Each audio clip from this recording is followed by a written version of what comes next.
5th. So, Hello. hello. No, That's cool, that's cool. I'll take that. So, transition then. Yeah. Third year, second semester, half term, going from first year to third year. What are the changes been? Like, what's been the most influential for what you want to do after uni? Like, you go into university with that thought of what you want to do as a career, right? And then, even I found it myself, like, as the years have gone on, like, every single year I have a different scope of where I want to go with it, and it changes year by year.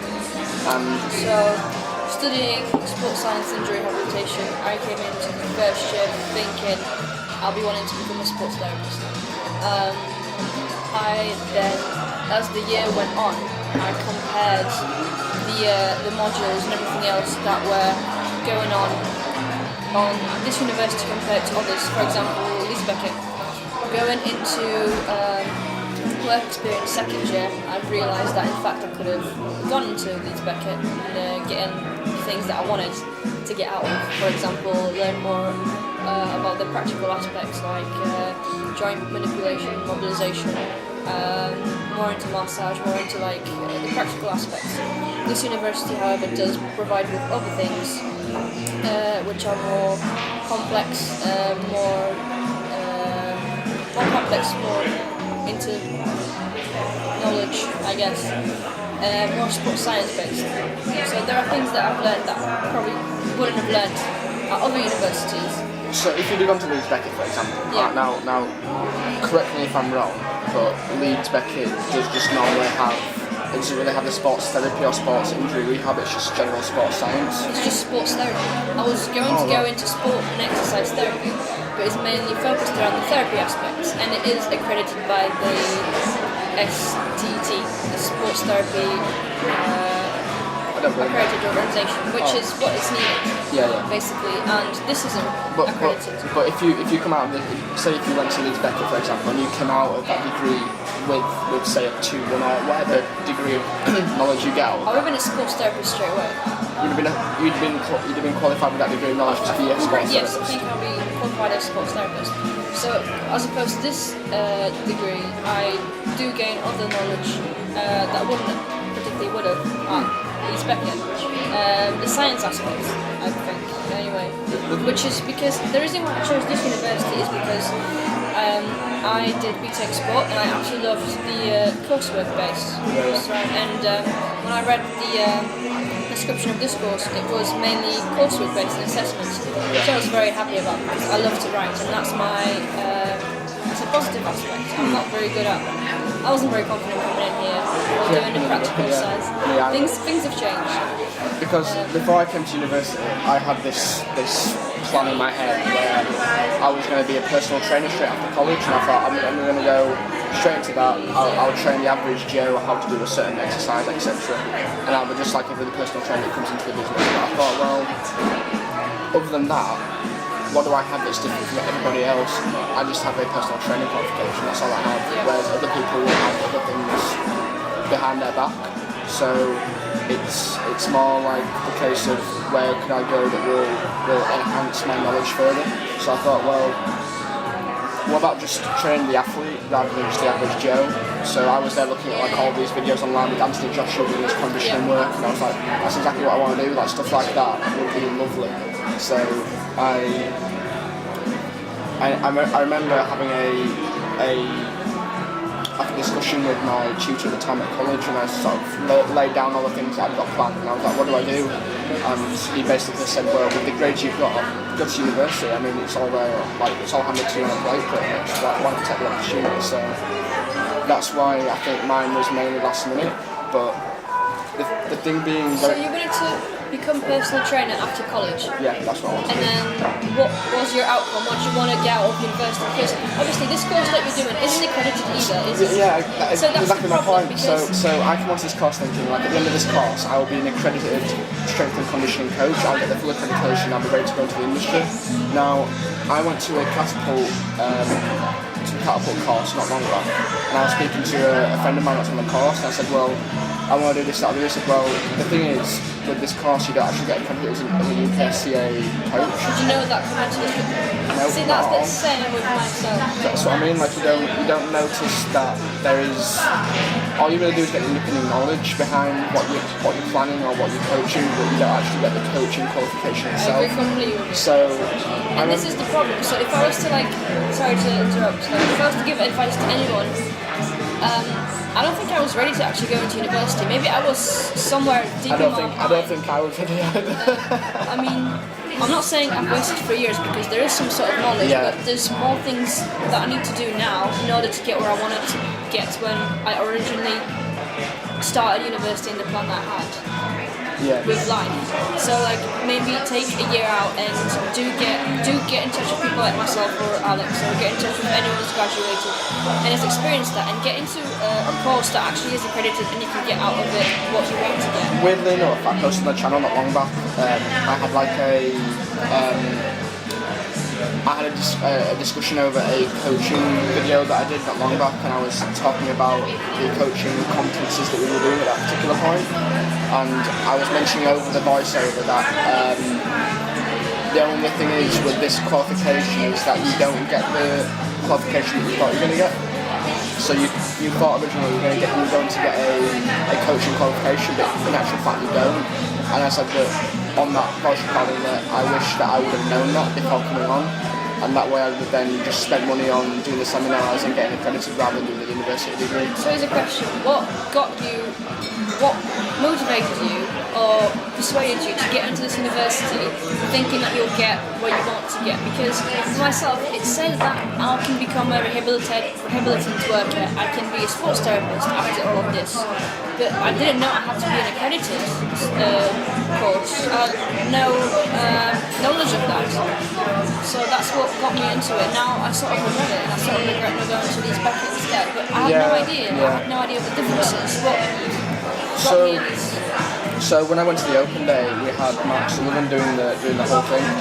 So we went through the whole presentation of what happens on the course, and the thing that sold it to me the most was the fact that what the facilities provided, so the biomechanics labs and the physiology side of it, and the ability to be able to be a practical coach, that's what sold it to me. But also they had a broad study as well halfway through the course, and they mentioned Australia, they mentioned America, and there was another place as well I can't fully remember. And as soon as I said Australia, I was like, yeah, I want to go, I want to be able to get out there, get my name out there. And that's what sold me the course. I went down to Gloucestershire, however. I spoke to the course tutor there, and obviously it wasn't an open day, so he only showed me certain bits of the course and the facilities. So I went round, did the whole thing, and the only thing that got me on there was there's a lot of exams. I'm not good with exams. I hate exams. Like bite-sized chunks, and I'm coaching as well. I love it. But exams, it's a very big pressure thing, and I'm not keen on it. So going further on that a little bit, I think people learn more based on writing assignments and doing practical things, because when you're writing things down, you're actually putting an extensive period of time and thought into that, as opposed to any exams, because you're writing something in 1 hour or two. When you're writing assignments, it is a progression, you're writing it and then you get feedback and you sort of work based on that, and that's how you learn. That's how I remember everything, and I apply it into the theory, into practice, because all of that has gone in. You overlap every time, you go back over the same thing. As opposed to learning so much things and you're not quite sure what you're taking is necessary for what you're doing as well. Exactly. And sometimes the questions can be tricky as well, and it's difficult to answer what they expect and what is actually I think also on going to this university as well, because you had the accommodation was so spread out across the whole of York as well, so you literally could be in accommodation with somebody that's from Germany, somebody that's doing English literature course, somebody that's doing a criminology course, for example. So you'll have a very, very broad selection of people you can share a house with, so connections can go there. And I think I enjoyed that more because I now have friends over in Holland, in Germany. I have people in in Mexico, in Spain. There's loads, so it's being able to sort of, depending on what you want to do as well after uni, I think that So will you can interlink with other cultures and other countries. So, for example, if I was to get a position, or I was meant to go to a research conference out in, say, Mexico or in Spain or something, I would message a friend of mine and say, are you free at any point when we get together and have a drink or something and catch up maybe? Or if I'm travelling, for example, just recreationally, I can just say, well, I'm coming over near you, I'm able to meet up or something, or I think it's a lot better that I'm able to then to just sort of culturally vary myself. I think that's what I like about coming here as well. But don't you think that you would be able to get the same out of in other universities? Yeah, I quite think not most likely, especially like let's say Leeds Beckett. It's a city, and you get more other cultures in there. If you just step out and Leeds, I'm pretty sure you can just. Yeah, I had this conversation not long back with a family friend, and I've said that this idea of, say, going abroad and studying, would that be better? And then he said, well, what are the other options? I said, well, I can stay here and I can do a master's somewhere else. He said, well, you can do that, obviously. There'll be people that are from other countries that come and do a master's as well, so you could end up integrating with them, so you still have friends in other countries, but you don't necessarily have to go to their country to be able to get, or go to other countries to be able to get that sort of influence, if you see what I mean. I understand. So I thought maybe that would be better. I mean, coming to that, like the trip to Groningen as well, that showed, obviously there was international students all the way around the whole town, so I enjoyed that side of it, but it was just different country, different language, so I think it's sort of, culture is a bit of a shock, not knowing the language as well as I thought I did, so it was. I can imagine what I felt like coming in. But when did you come to England? 10 years ago? 11? And so you didn't have any underlying knowledge of English whatsoever? Well, I knew probably the basics, like, hi, my name is Carolina, how are you? Oh, okay. Yeah. It was basically like that, and at the beginning, I got given a dictionary, and that's how I was like communicating. Most of the time I had a whiteboard with me, and a whiteboard pen, and I used to draw quite a lot. So if I wanted to explain something, I had to like draw it. And then I had like this, just like a little notebook, and I would write things down. So let's say I drew a tent, a teacher would say, oh, this is a tent. So I would write a tent and speak my own language, what it meant. And I started to like pick things up. I started to watch TV quite a lot in English and with subtitles. And did you ever find music was a good way of learning as well? Oh yeah. Because I love music. Because when I was out there, I went to a bar and one of my friends, someone that I met out there was saying, well, if you want to learn, say, Dutch, for example, and you come to the university, like, pick up a lot of Dutch artists because you'll gain a lot of, well, I think, well, over the course of time, how long will it take to be able to learn Dutch? So I just thought, well, if I go to Leeds, then I've got more chance of, it's the same language, I'm getting a similar underpinning knowledge of physiology and performance and everything else, but I'm also, the connections are there. When I went to Groningen, there was no connection, professionally no connection whatsoever. That's another thing, like with Leeds Beckett, they do have quite a lot of connections, and I feel like York is just like still developing maybe. Like, you know, it's like even the logo is changing and the courses are changing. They said they didn't do masters anymore, but now they've integrated the MSCI now. So what I walked in halfway through the PowerPoint slides for that, or towards the end, so what were they covering in there? MSCI, they were covering coaching aspects, sports science and sports therapy, I think. So they're beginning to bring in masters combined with your S&C, my strength and rehabilitation, but for first and second current years. So they won't be doing a 3-year course, they'll be doing a 4-year integrated course alongside with master's degree, but it's not like 4 masters. And it's not accredited either. So it's no point. Like, I've learned from my mistake now that this course that I'm doing is not accredited, so it's not getting me to where I want to be. However, I can still apply for STO. So like, there's There's I think SMA, and there's STO, and there's like Bassrat, and there's STT. Wow. So I'm like maybe in between that I can apply for based on the course that I'm doing. And to get STT, I would get STT, which is sports therapy, going to Leeds Beckett, and it was accredited course, so I'd be able to do it straight away. Yeah. A bit like straight away. So this is why I'm applying for masters for physiotherapy, because that's at the right top. Physiotherapists are more like out there. Like, if you see a physio, it's perfect. Sports therapists aren't as well. You see, when I was doing my ACL rehab, I remember just before I was discharged from the physio, the guy that I'd been talking to at that particular point, we'd been sort of batting ideas back and forth about strength and conditioning. And it turned out he did have a background in strength and conditioning, although he was working in the rehabilitation side of it. And I asked him, like, well, I want to do a master's, so where would you recommend going with it all? And he said, well, I did a physiology degree, master's wise, and he said he loved it, and it's something. So he did physio? That was a physio? He did physiology. Physiology. The physiotherapist was talking to you? Yeah. Doing physiology?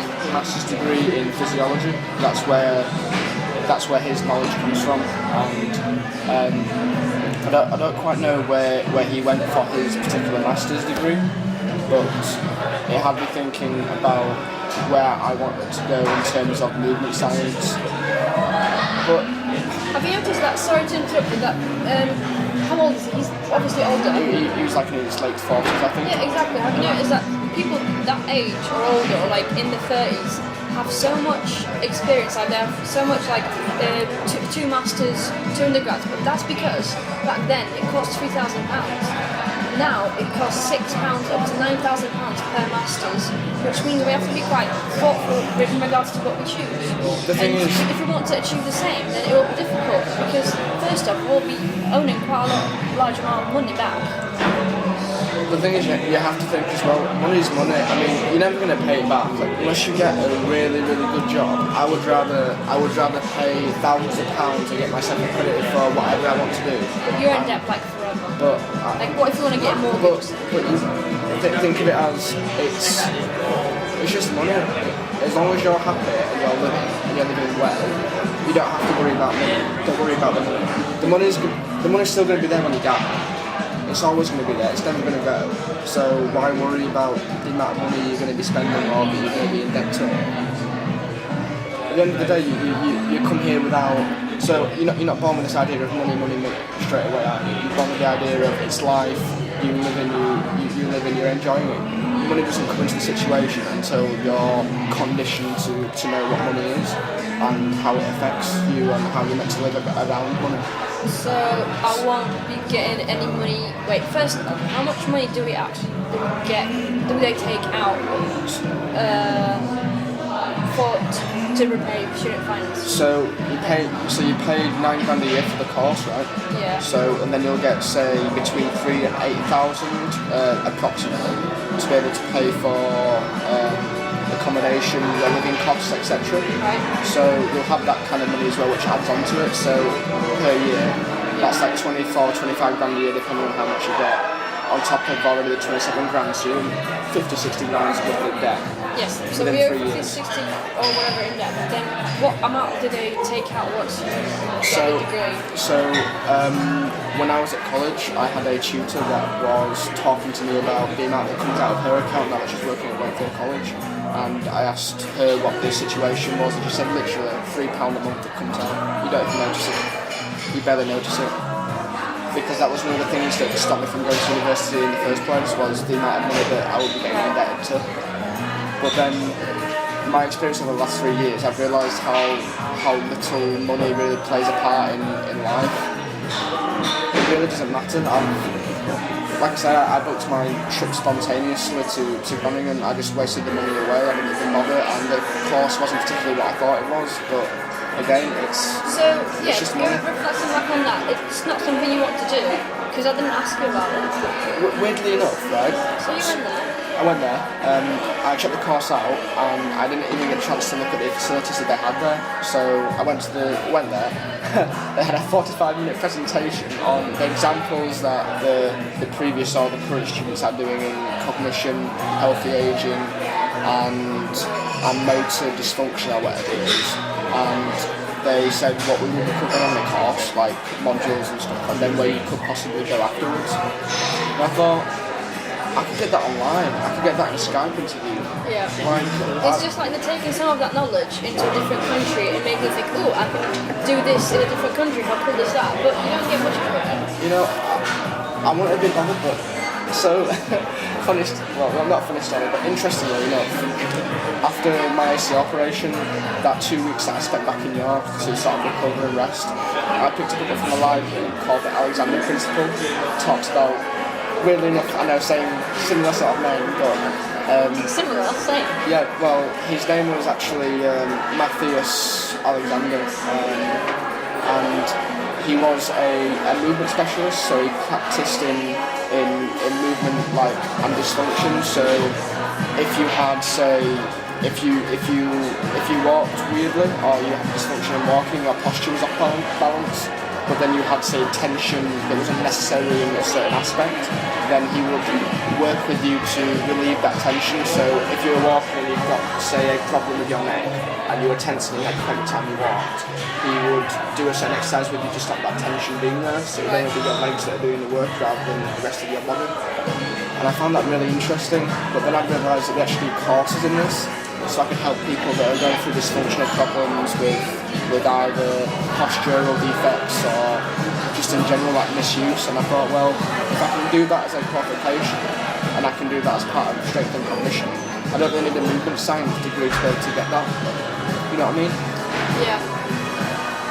I don't know, I found it quite curious. I thought, well, You never would have thought about this unless you went to university, so that's another thing. exactly, so Like, in a way it's a blessing. I've had a really, really good, although it's been shit, admittedly it's been shit, like having the injury, having a year out and not being able to do anything whatsoever. I think, if it wasn't for the university, like, just reflecting back on all of that.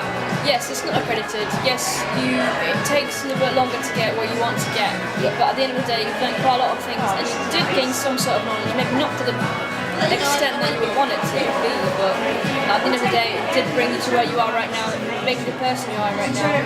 It made you meet the people that you have met, and it's for some sort of reason. I feel like everything happens for a reason. yeah, I agree. Taking on that, it's not something that you can take back. Don't dwell on it. Don't have all the negative things.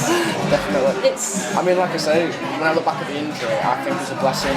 Like, I was able to see parts of me that I didn't even know were possible. Like, being able to recondition myself to where I am at the moment, I think I've done so well. But also, the experiences that I've had on the course make me realise what direction I want to go in terms of helping people, in terms of medicine, in terms of movement medicine, that is, and rehabilitation side of it as well, be able to experience the rehabilitation side of it and to be able to re-strengthen and coachally strengthen people. just like this individual who spoke this evening. He said he's a PT, but like you can also look at the rehabilitation aspects. And first, without the client knowing themselves, is to focus on the parts that they aren't able to move as efficiently and do that. And that's subsequently, like at the same time, work on that aspect and then work towards strength and power or whatever else. So you can do both. Exactly. I feel like you can do so much with that, but like I say, having the conversation with my course friend not long back, getting that information that they don't actually get the accreditation made me think along the lines of, well, if I did do a master's, what would I do it in?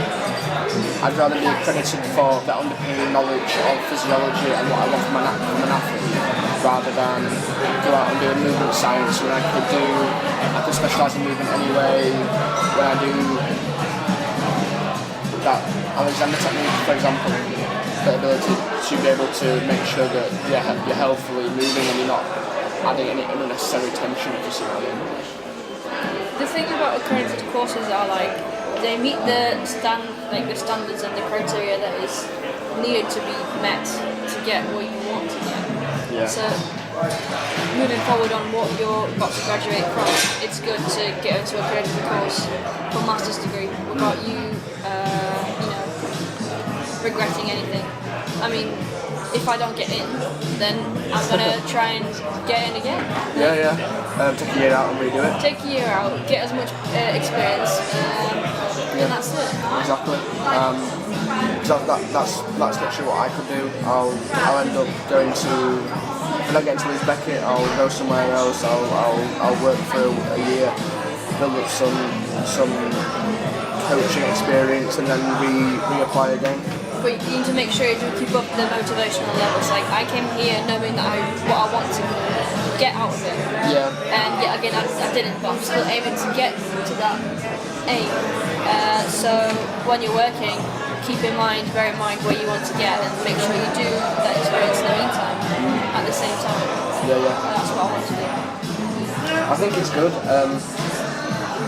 I mean, this course, like, because it's sports science, it's developed just so we can get into multiple sort of paths. Yeah. That's also a reason why I chose it, because I didn't know whenever I want to be a sports therapist on its own.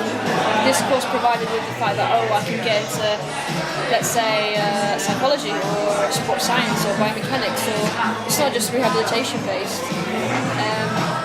So that's another thing which made me think about it. As opposed to other universities, I wouldn't have known how an athlete thinks. Yeah.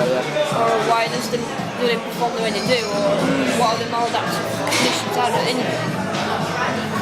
I think the specialisms that we do have on this course, I think we picked very well, because we are in a specialist pathway, but Sort of.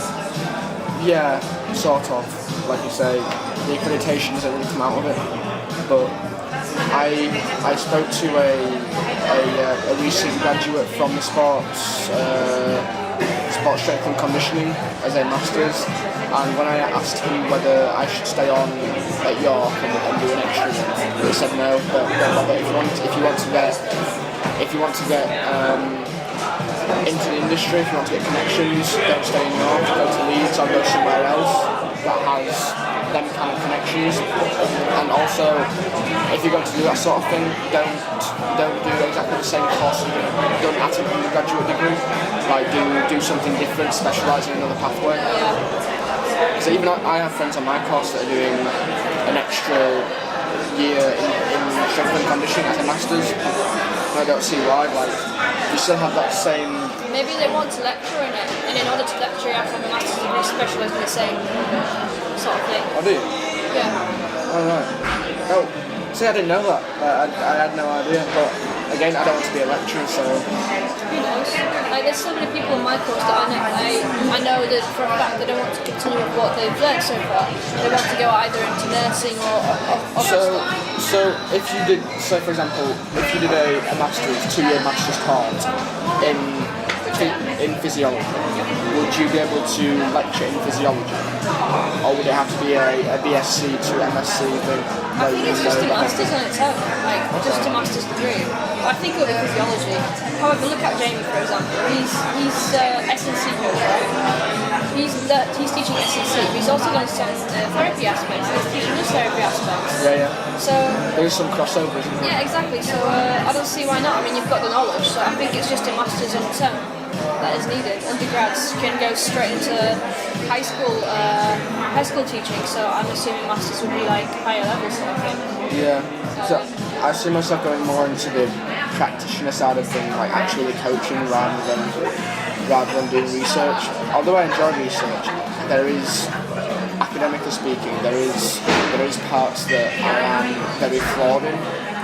So it's not necessarily a strong point. So I think when it comes to coaching, it's more my aspect. I find I excel more in that, and it's shown on the multiple coaching modules that we've had on the degree. I seem to come out with very, very high level of coaching. That's good. Grades. So. That's what you need when you go out in the real world, like the practical aspects. I'm a bit struggling on that because I think I'm more academic, so I'm wondering what I should be doing. Yeah. I mean, that's true. Like, I'm quite jealous of that, to be fair. I wish I was more academic in that sort of aspect. but what do I do? Because in the real world, like, I'm expected to be more practical. I mean, I guess I could do it, but still, it's the confidence thing that I need to get through. really, and being straight on, like, this is what you need to do, this is what I'm aiming you to achieve. Instead of just being, yeah, whatever. But this is another thing that this course hasn't provided us with tutorials. Like this person we spoke to this afternoon said that there are so many personal trainers that are good, but they lack having that sort of persuasion that is needed in order to motivate to get more clients and stuff like that. That is also another thing that I need to look at. I think when I first joined the course, I wanted to go straight into the elite performance side of things. I thought if I go for that, then it'll be a very well paid job, and I'll also be able to go anywhere with it because I'm coached at the top level. But then when I spoke to some of the tutors that I do my internship with, they asked me what I wanted to do with it, and when I mentioned it, they said, well, it's not necessarily a stable sort of job because it's so high demand and people want the best out of performance. If you do things wrong, you can get easily kicked out of the job. Well, that's in any sort of aspect. When it comes to sports, I guess so, but in terms of high performance sport, people want the best of the best. If you can't perform, then say bye-bye to your job. I think it's more unstable than most jobs. Like if you went into an office job or you went into a public service job, then I think you've got more chance of keeping that job. Yeah, that's another thing about having a job that you actually enjoy doing, because it's more demanding, yes. Another thing, it's down to you really in a sports setting anyway. If you're the boss really. I know there's a higher boss in there, like the manager or whatever, but you're the boss in your sport. You're sort of the main. So you need to be in head, like that. You're basically the head of decision making. So it's all down to you and all down to communication with other members of staff. To minimise that chance, because you can be sacked easily. So it's a difficult job, definitely, for sure. So it has made me think I should step to the side and think about or consider where I want to go after this. I don't know, if I feel like having to take a step back and look at it from a different point of view. I've had to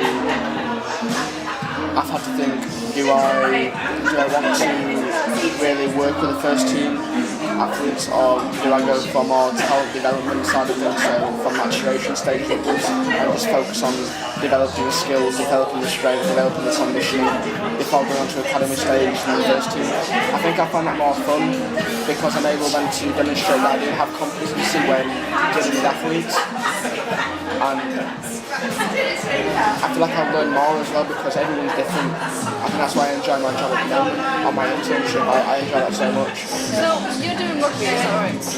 And what level is that? Is that because I don't understand. So I work with athletes between 14 and 16 before they go into academy stages. So it's a scholarship. I think that's what I want to go into. It's either that or academy. So I think it's the best to actually like progress your way up, because then you learn a lot more, and then you get to actually watch the kids develop as they go, and then you know what to expect, you know what the transitioning stage and what the players go through. Because still then you're in a specialist position. You know, those people are being introduced to a talent identification side of things, so they are specialists in them particular fields, and it's your job then to nurture that and make sure that they keep enjoying the sport, but to be able to be injury free and to enjoy the sport that they're doing. So you're not going to compromise the sport for well, not compromise the athlete from the sport. You see what I mean? So in that sort of sense, I think the talent development would be more ideal for me. I'm saying that performance aspect, but I'm not worried about how we're going to win the next game. Like, am I putting them through the specific conditions? Definitely enjoy it. That's my advice. Enjoy it. Yeah, that's what I'm thinking. And then the more experience and skills you gain, the more you'll feel more confident and more confident in yourself. They become more experienced as well, I think, because children are different as they mature as well. They blossom and they mature more. Like they find themselves to a certain extent. like who And they you'll are. be there to provide that support. Exactly. So you'll definitely gain quite a lot of beneficial skills from that, moving on forward. And yeah, instead of just going to a league sport and then you go for an interview and saying, so what have you gained, what skills have you gained, what can you offer? And you'll be like, I don't know. And then going from that experience, you'll be like, look, I've experienced all that transitional stage at development, young age, I know what they go through, I'm ready for that next step. I know what they've gone through, I know how they feel, I know everything. And it's something to move forward from. Instead of you just panicking and going to early stage and not knowing what to do. I think that's something you should do. So that brings me to the books I've read as well. Like, there's one that I'm reading at the moment called Talent Identification, Talent Development, sorry. And it's a recent book, came out in 2018 I think, and it goes through the whole entire talent pathway from a young age, and it talks about football, it talks about rugby, it talks about basketball and a lot of other different sports.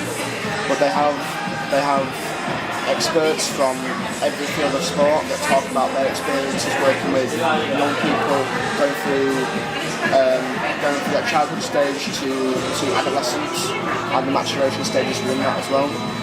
And it's honestly the most interesting book I've ever read, and I've taken more information from that in terms of people's experiences than I have from my own experience working with people.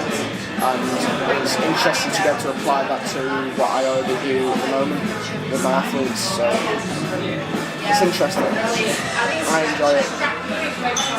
I just don't know where I'm going to go with it afterwards.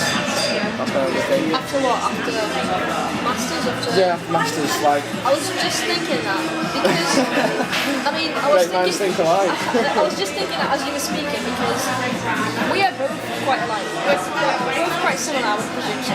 When you agree, to some extent, like we do like to talk about discuss these sort of things.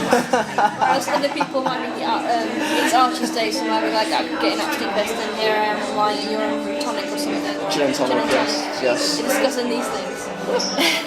These topics. Yeah. I'm thinking because we're both quite academic. I mean, you're more like into practical aspect. You're still quite very academic. I do enjoy talking about these sort of things, and I feel like getting into two sort of different degrees, so doing undergrad and different masters, will give you that sort of practical aspect. Because we like to discuss these things and these topics, I think I see us both doing a PhD and going into research. Because we both sort of enjoy it. I mean, yes, we do struggle. We're just undergrad students, and we do make these, what am I looking for? Experiences. Make experiences, yes. I'm still learning from these mistakes. So it's not a bad thing. And I do see us doing PhD at some point in our lives. Just because we're still interested. We talk about research and how that develops and how that affects our daily life. And I it's an see interesting myself conversation. doing that at some point. Not just yet, because we still have the passion for what we want to do and we want to have a different sort of... Because it's weird.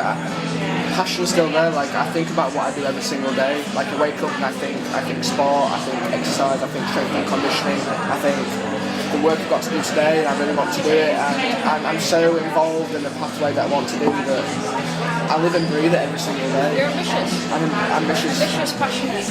And I had this conversation on back with my dad, and I said that I said what I wanted to do and what was possible. And he turned around to me and he said, I can see you as a Dr. Stevenson. And sort of like, weirdly enough, I'm just like, wow, yeah, that would be so cool, like to be able to actually be a doctor, be an expert in my own field. Yeah. Well, that's where masters come into, because I think it's worth getting some of that experience and seeing what the population actually struggles with, and then you can like sort of combine all the knowledge and all the research and everything, and be like, okay, shit, I want to go to PhD, I want to make a difference, I want to bring some new research into this world and come out with a PhD degree, like Tracy, she's a great PhD researcher. I love some of the stuff. I love her passion and ambition towards things. And I love how she's combined her yoga with a PhD stuff. Weirdly it's enough, on social media. yeah, weirdly enough, I actually went to her yoga. I went to her heated yoga class, right? What was this? 2 weeks before I went to Why Ronald. did you let me know? Well, you, I think it was on Wednesday. I don't think you were there actually, in New York. So on a Wednesday night between 6 and 7, she has a heated yoga class, and she adds the psychology thing to the whole yoga practice. And honestly, I've never perspirated that much in my entire life at yoga. Really? It was so warm in there. I was having to take drinks like every 2 minutes. Like it was really warm. But the yoga was Was it so. for beginners? Yeah. But we were doing all these different exercises, and I was sweating a lot. But like towards the end, I was just thinking how refreshed I felt, how recalibrated I felt. Like So my you whole. said that she educated people at the right end. She gave some. Did she educate people at the end? Is that what you said? She educated them on psychology. Is that what you said? So she adds psychology to the whole yoga practice. So within the yoga practice, she'll talk about psychological underpinnings. She'll actually go into the scientific side of it. She'll say about how you may feel, well, how your brain will be, and like she'll say to let go of things, like in a perfectionist sort of way. Let go of things, let go today, let go of tomorrow. Focus on the here and now and breathe. Everything should be done with the breath and to relax.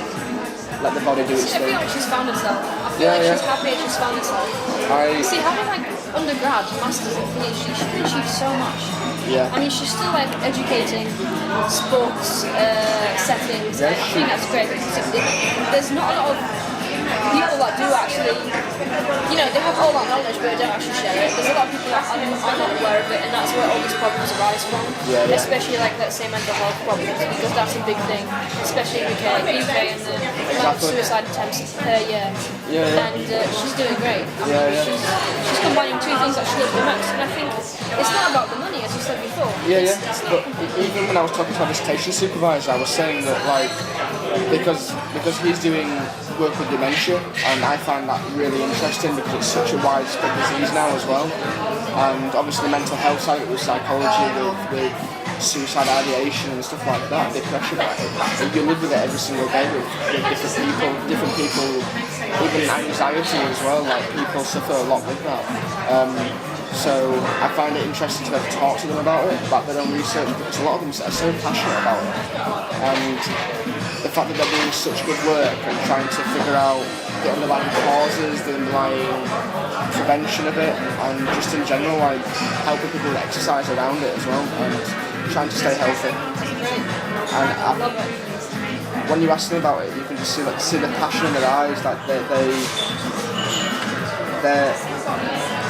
you can just see the face just light up straight away as soon as you ask about it. And I love that sort of feeling. I love looking at someone who has such passion and drive, and you just can sense the energy once they speak and the spark in the eyes. It's just, I think it's something similar when we're talking right now. Oh yeah, of We're course. passionate about it. We should make our own vlog and just talk about it. Get the money out. I should do my podcast version then. Oh yes. Weirdly enough, I had thought about getting tutors involved, emailing tutors and saying, do you fancy sitting down and having a conversation, and I just want to ask you questions about your academics, your Yeah, they'll probably like to plug their own research into that, as they did on York St John coffee and tea model. Exactly, but I mean, it's a good way, because I think as an undergraduate student, if I can do something like this and continue it, I'm able then to see other people's progression as well as they've gone through undergraduate and postgraduate as well. Definitely, it's a good thing. Yeah. Social media. Yeah. Because although I'm having this experience for the first time, so I've never gone through this, so being able to sort of record what I'm doing and where I'm going, I think I can help other people that are going through a similar sort of thing as well. And I think that's a really good thing to do, definitely. I'm gonna put that. I'm gonna put that as a thing now. That'll be on our social What, the media. starter? Yeah. The social media thing. Yeah. That'll be the picture. Follow the link and you'll find it. Oh god. Okay. It'll be So like. where are you thinking of put a post in just? You're So- definitely going to have to like It'll be on put YouTube. it. It'll be on, yeah. Stevenson Science. Stevenson Science. Yeah. So my so my Twitter handle is Stevenson Science 1. So my actual channel is Stevenson Science. You have 2 Instagrams, don't you? Yeah. So my personal one and my science. Copycat. You copied from me. You saw me first, and you're like, yeah. No. I swear you did. No. I don't agree with that whatsoever. You You don't even post on yours anymore. I know, because that's what I'm saying. I don't get much out of this university, so what am I supposed to post? I guess it helps with me because I work out pretty much every day. Well, I used to. Yeah, so why I'm just posting working out stuff, which is nothing really beneficial But to... the thing is, for you can go to a gym and you can say, well, in terms of rehab, give this a go. Like, I would recommend doing this, then demonstrate the exercise which you already have done, haven't you? Like you post a little, even I've seen it, you post a I little. deleted them, but yeah. You deleted. Yeah, I know. I need to start doing it again. Oh mate, no way. That's unfortunate because even I I. want to focus more on actual like activation and actual rehab stuff, not just the exercises, because that's what you call But you still have what? So you want to focus on the massage or the actual rehabilitation side? rehabilitation side. But you still have the same exercise for rehabilitation, right? Maybe. So you can go into your local gym. Like you can set up a camera. You get some resistance band, I'll get some weights, and from the exercise we say, if you've had this injury or if you've had an inactive this exercise will really help with prevention of injury, or you could say even to be able to recondition that muscle group, give this a go, and it will help with say a walking pattern, for example. I'll start doing it, you know what? And honestly, it will really help because even I've done my own little bits of research on the side as well to try and find out underlying problems. Even people have come to me and said, I've had this problem for the last couple of weeks. Do you know what this is? And I'll be like, oh, 1 minute, I'll go and research it. And then when I find out about it, I'll be like, oh, well, I'll do this at the gym, and I'll say, well, try this, guys, it really works. Yeah, I understand what you mean. Honestly, and you learn through your I learn through because I talk about every single day at work, and people ask sometimes because they get injuries and they'll be like, oh, what's this and what's this, and they ask me like actively the questions, and I'll go away and research it, and I'll be like, well, theoretically speaking, it should be this, but give it a go. If it doesn't work, then it's obviously something else. So if not, the thing is, I draw a line. I draw a line at where if I find that I don't actually know what it is and I don't feel like I'm qualified to really give anything, then I'll say, oh, I would go and see a physio about this, or I would go see this or read about it. But if I feel like it's something very small, like the problem's quite small, then I'll be like, oh yeah, I'll help you out, or I've got some kind of knowledge in that, so if you want I can give you some exercises that will help. And so far so good really. I've enjoyed it. But yeah, get back on social media, man. Do your thing, I'll tag you in posts as well. We'll work together. This is classic, colleagues working side by side.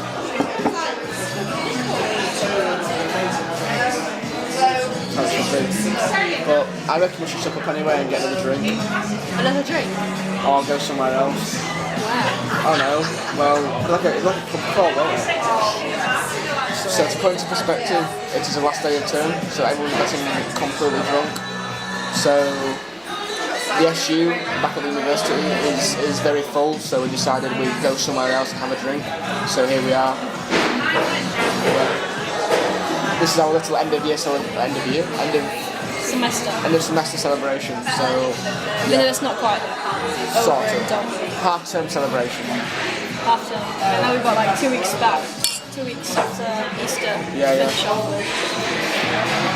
A lot of hard work's going to go into this. A lot of hard work. But yeah. Netflix and chill for me. Yeah, I'm gonna go and I think do a retreat. I think after uni. Retreat. Yeah, probably go do a week or two away and do a retreat. I'm going to New York. Very nice. Mallorca, Scarborough, maybe Scotland. How do you get to Mallorca then Well, Scarborough? not straight away, obviously. But No, but I mean, like, you've gone from one really nice place to one that's just like... What do you mean? Like, no. Mallorca's really nice. It's because Scarborough. in Mallorca I want to like get a time and just chill. Oh, yeah. And Scotland and Ireland is one of the things that I want to visit. So like, obviously. I don't blame you. Oh, yeah. So, yeah. Take her. I'll put her social media tag in the description or on here, and I put mine down as well. So do you think? So,